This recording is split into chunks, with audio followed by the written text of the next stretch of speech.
I hid a secret marriage from my past life. He played the wedding video during our anniversary dinner.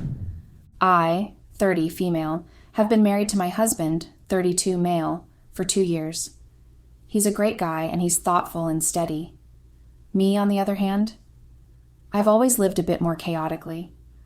I'm not proud of it, but I've made mistakes in my past. One of them was a quick, dumb marriage when I was 22. It lasted a year. I got it annulled and shoved the whole mess into a mental vault labeled "never happened." So when I met my current husband, I didn't tell him about it because it felt like a clean slate. We dated for a year, got married, and moved in together. I never brought up the old marriage, and it's not because I was scared. It's more like, what was the point? It was a blip, legally erased and emotionally detached. Telling him felt unnecessary and honestly kind of embarrassing. Because for one, I made a very selfish decision when I left the marriage. But now, well, it turns out secrets rot, no matter how deep you bury them. I know I should have told my husband, especially after he opened up about his past relationships and asked me about mine. But I kept lying. I told him I was too busy back then, that I didn't even have the time to see anyone. I said I only dated once, and that it didn't last long. Less than a year, nothing serious. The truth is, that was a complete lie. He was vulnerable with me, and I just fed him a story. Maybe if I had told him the truth then, he wouldn't have felt so hurt and betrayed. Because he was really open with me. And I didn't just omit something, I straight up lied to his face. I was married once, after college. His name was John. We met during our second year and fell hard, fast. I was so eager to build a life that I started pushing for marriage almost immediately.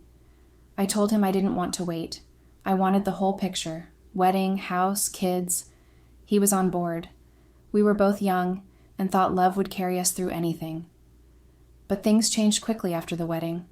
I got pregnant, and at first I thought it was everything I'd hoped for. I kept saying I couldn't wait to meet my baby, that I was ready. I wasn't. When she was born, something inside me just shut off. I didn't feel that spark or joy everyone talks about. I was tired all the time. Mentally, emotionally, physically, I was just drained. And no, it wasn't postpartum. It was deeper than that.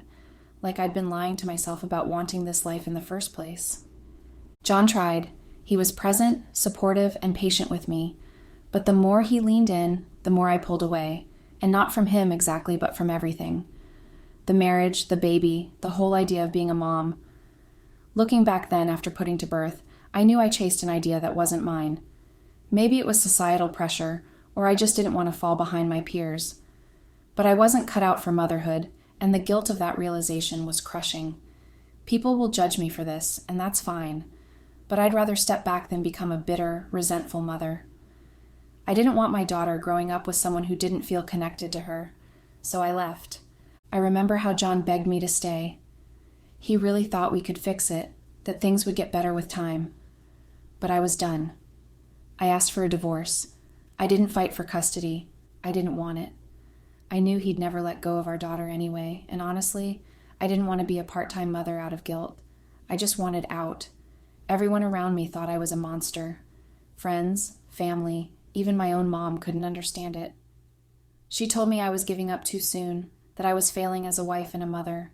Perhaps she was right in some way. But I knew if I stayed, I would have resented all of them. I already felt sorry for John, for being the one who had to live with the outcome of something I pushed us into. So I left. I signed the papers, packed my things, and walked away. I never looked back. I didn't keep in touch. I didn't ask for updates. I needed that part of my life to disappear. That's why I couldn't tell Fred. I was ashamed, embarrassed of who I used to be, and terrified that if he knew, it would change everything between us. So I buried it deep, like it never happened. And it's not like I left John just to jump into another marriage. That's not how it went. Fred and I just happened. It was slow, natural, and nothing forced. I didn't go looking for another relationship. I genuinely fell in love with him, and I truly wanted to build a life with him, just a different kind of life. I was honest from the beginning. I told Fred I didn't want children, ever, and he was okay with that. That's actually one of the reasons I agreed to marry him in the first place. So before anyone jumps to say I ran from one marriage to another, please understand that wasn't the case. I didn't leave John to chase someone new. I left because I wasn't cut out for motherhood, and I didn't want to keep pretending. I know that sounds harsh, but I genuinely believe having a child was the issue, not the person, not the relationship, just the fact that I wasn't built for it, and no amount of guilt or pressure could make me someone I'm not. Things were going well with my current husband, and he made me forget about that past I worked so hard to leave behind. Soon enough, it felt like I never even lived that former life. I think the only thing that reminded me that I was once married was my family. Things with them never went back to normal after the divorce with John, because they didn't see why I would be so inconsiderate and just abandon my husband and child. And whenever I saw my mother, there was this judgmental look she gave me. She loved my current husband. In fact, she once told me that I was undeserving of the good men the universe gave me. John, my ex, is a good man. My current husband is a good man. And sometimes I feel like my mother was right, but I didn't let that bother me. But I tried to see my family as little as I could, because I got tired of looking like a villain. My husband, on the other hand, loved visiting my mother, even though I didn't like going, and he loved giving her gifts. A week before our anniversary, something very normal happened. It was so normal that I didn't think anything out of the ordinary could happen out of it. My mom called my husband, saying that she needed his help with some heavy lifting. My husband was more than happy to go.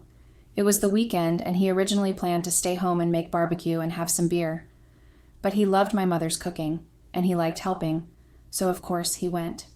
He asked me to come with him, but I strongly refused. I even asked him to stop acting like my mother's servant. I knew that I went too far with those words, and it annoyed him, but he took a deep breath and left. If only I knew what was going to happen that day, I would have gone with him. Maybe I would have been able to stop things from getting out of hand. My husband spent a lot of time at my mom's place, like too long. I mean, he normally spends a good amount of time whenever he goes to see her, but that day was just over the top. He left in the morning, and by 9 at night, my husband still wasn't back. I didn't want to worry about it, but I could help but worry. I called my husband, but he didn't pick up. I then called my mother, and she didn't answer as well. My husband then called me back, and I answered immediately. I asked him where he was, and he just told me that he was on his way back. He ended the call after he said that. I didn't understand why he sounded so cold. When he came back home, he looked cold and unnecessarily serious. I asked him what took him so long and asked if he forgot that he had a wife at home. He apologized for coming home so late, but the apology sounded so empty, like he didn't mean it and was just doing it to fulfill all righteousness. I thought he was still mad about what I said to him that morning before he left, and I asked if that was why he was upset. He told me that he wasn't upset, saying that he was tired. He headed for the bathroom, but before he went in, he looked at me and asked, "If someone big happened to you, you'd let me know, right?" I didn't understand what the question was about. It was vague and mysterious. I just nodded my head and told him, of course. I told him that there were no secrets between us.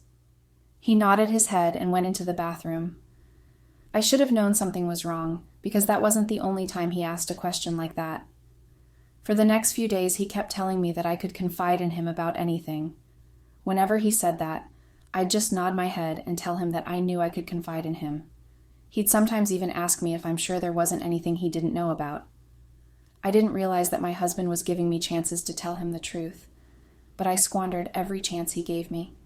I lied to his face over and over again, while smiling like I wasn't hiding one of the biggest secrets ever. About 4 days to our anniversary, my husband told me that he wanted to have a party. That took me by surprise because we had agreed that we'd just stay indoors, eat a lot, and spend quality time with each other. I was confused by where this sudden need to have an event came from. I told him that I didn't think we should have a party, but he insisted. He looked hell-bent on having the party, and he kept telling me that we needed to celebrate the time we had been married, and that we needed to celebrate with people close to us. So, of course, I agreed. He told me not to worry about anything because he was going to handle everything. My husband went out of his way to arrange a mildly lavish event. He made reservations at this sleek rooftop place downtown. The view was gorgeous. The food was amazing. My mother and siblings were there. Our neighbors, friends, and coworkers were present. My husband's family was there as well. It was quite the turnout. I was honestly surprised that my husband invited that many people. But something was wrong. I could feel it. My husband wasn't smiling. He's the one that wanted a party, and now he wasn't smiling at the party. I remember that I leaned over to him and asked what was wrong. He just told me that he had a lot on his mind. I asked him to snap back to reality because there were a lot of people around, and it would look odd if he didn't look happy at his own anniversary. He smiled and told me that I was right. The evening went on beautifully, but then, mid-dessert, a waiter wheeled in a small projector. My husband slowly stood up and clinked his glass. He said that if he wanted to talk about our marriage and how the years we've been together had been, there wouldn't be enough time for that. So instead he made a video to showcase that. He said, "I thought we'd take a little trip down memory lane." He signaled the waiter to put on the projector, and he did. Everyone watched with maximum interest. I was curious what videos my husband had compiled. I knew he could be a romantic, but I wasn't expecting that. I was smiling and waiting, and soon the video started. The first thing I saw was me in a wedding gown. I was smiling and blushing. My chest immediately got heavy. That wasn't our wedding video. It was the wedding video of John and I. Why did my husband have it? How did he get it? My biggest secret was out in the open. The video cut to me taking my vows at the altar with John. Everyone began muttering. I turned to my husband and asked him, "What is the meaning of this?" He didn't answer me. The video then showed John and I kissing on the altar. There were whispers all over, gossip and mumbling everywhere. I looked into the crowd and I saw my sister smiling sheepishly. I froze. I didn't know what to do. How could my husband do this to me? How could he embarrass me publicly? My stomach dropped like a stone, and my husband just stood there, watching my face, not even looking at the screen. The video then started showing pictures of John, our child, and me. We looked so happy in the pictures, but I knew that I wasn't happy back then. After the video ended, I didn't know what to say. I was just looking at my husband with fear and anger in my eyes. I felt betrayed because no one who truly loved you would embarrass you in such a way. I was expecting him to say something to me, but all he did was walk to the waiter who brought the projector in, thanked him, and walked out. I couldn't believe what just happened. I tried to follow him out, but my sister stood in my way. She was smiling so broadly, like she was the happiest person in the world. She told me that I had no idea how long she had been waiting for karma to catch up with me. I told her to get out of my way. She moved out of the way, but she was still smiling. She told me that she almost didn't come for the anniversary because she didn't want to watch me celebrate my marriage that was built on a lie, but she was very happy that she didn't stay back. My sister had always been open about how she was bitter because I was getting good men, even though I was the most evil person she knew. I always just told her that she was jealous because I was able to get married while she hadn't.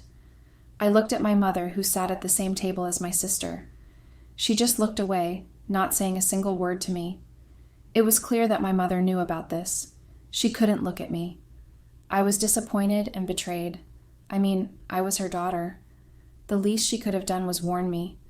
My brother was at that table as well. He looked at me with so much disappointment on his face that he didn't need to say anything to communicate just how much he was disappointed in me.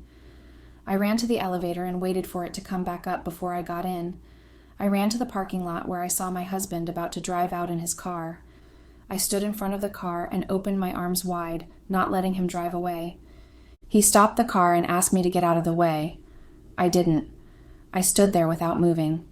I was scared and in shock, but I didn't move.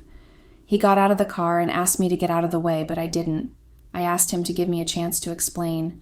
He said he gave me several chances to explain, but time and time again, I looked in his face and lied about it. He said he really didn't want to embarrass me like that, but I lied time and time again to his face like he was some idiot. So he figured that if I was going to make him look like an idiot, then he'd do the same. I asked him how he found out, asking if it was my mother who told him. He gasped like he couldn't believe that I was more concerned with who told him about it. "You're unbelievable," he said, and got back into his car. He then yelled, "Happy freaking anniversary," as he drove off. I fell to my knees there because my legs felt too weak to carry me any longer. The ironic thing is that I couldn't even cry, and I don't know why. I went back upstairs and everyone was looking at me like I was the worst person in the entire world. The way my husband's family was looking at me, it was so horrible. I didn't even look at them for another second. I just grabbed my bag and hurried out again. I got a cab and went straight home. I needed to iron things out with my husband that night. I didn't want things to linger. I went back home, but on getting there, I was met with all my things on the floor outside the front door. I couldn't believe my husband did that. He was irrational. We just needed to sit down and talk this through, but he didn't even open the door when I knocked. I quickly checked my bag for the spare key I normally carried with me, but it wasn't there. How the hell wasn't it there? I was so confused. Did my husband remove the key? I called my husband's name several times, but he didn't answer me. I did know what to do. I called his number, but he didn't pick up. After spending hours outside, hoping that my husband would open the door, I took a cab to a hotel where I stayed for about 2 nights. But after spending the 3rd night there, I knew that I couldn't stay there indefinitely. I needed a plan. I needed money. I had gone back to the house several times to try and talk to my husband. He didn't still care to talk to me. And even when I went to work, the gossip had gone around like wildfire. I had to move to my brother's place.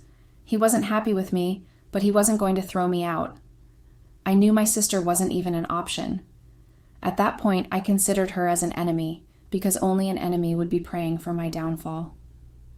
She was so excited to see me be embarrassed in front of almost everyone we knew. I was staying with my brother, but he didn't pay much attention to me.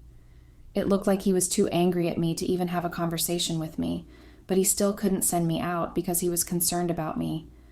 I still don't know how my husband found out about my former marriage, but I know he didn't just stumble upon it, and I know how to find out.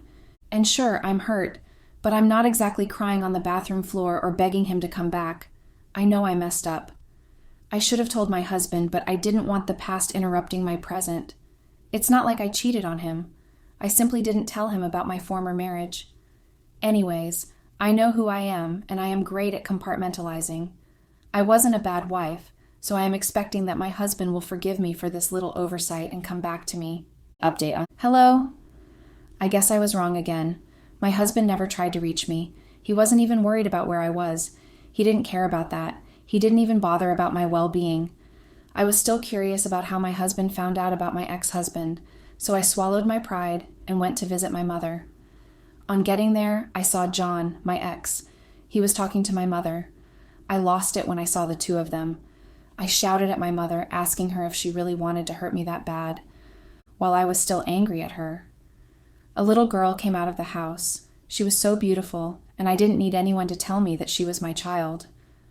I looked at John, and he didn't say anything. I felt my heart leap. I didn't know what that feeling was, but I soon went down on my knees and stretched my hands towards her so she could hold me. But she looked like she was terrified of me, and the next thing I knew, she ran to my John and hugged him tightly. It was almost like she wanted him to protect her from me. I felt my heart break, and that was the first time tears came out of my eyes in a really long time. I couldn't help it. I knew that I hadn't seen my child since she was just a baby, but I guess I kinda expected her to remember me. The tears were becoming a bit much, so I just went into my mother's house and sat on a couch in the living room. After some time, John left with our daughter, and my mother came in. She talked to me, and it turned out that my husband found the marriage certificate of John and I when he was over helping her take some old junk out of the house. He saw the wedding cassettes and the pictures. There was nothing she could say or do, and John just happened to be visiting that day with our child. My husband met John and talked to him. He even carried our daughter till she fell asleep because apparently my daughter liked him. Everyone came out in the open, and that was how my husband found out. My chest hurt as I listened to everything my mother had to say. While we were talking, there was a knock on the door. My mother went to answer the door. After about a minute, she came back with a file in hand. She handed it to me, saying it was for me. When I checked, it was divorce papers. I couldn't believe my husband. He was going to divorce me because I didn't tell about my ex. My mother told me that I lied to him for years, so of course he'd be mad. I got angry at her for taking his side. I called my husband, and this time he picked up. Before I could even say anything, he said he knew I was calling because of the divorce papers and that I should sign it. I told him that he was making impulsive and drastic decisions that he might regret. He told me that he didn't regret anything and that he was happy because didn't have a child with me. He ended the call, and I couldn't even blink.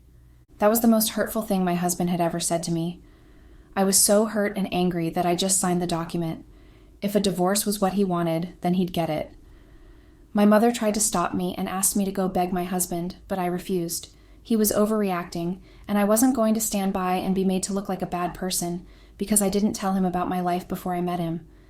Anyways, the divorce was finalized very quickly, and I squatted with my brother for a while before I was able to move it and get my own place.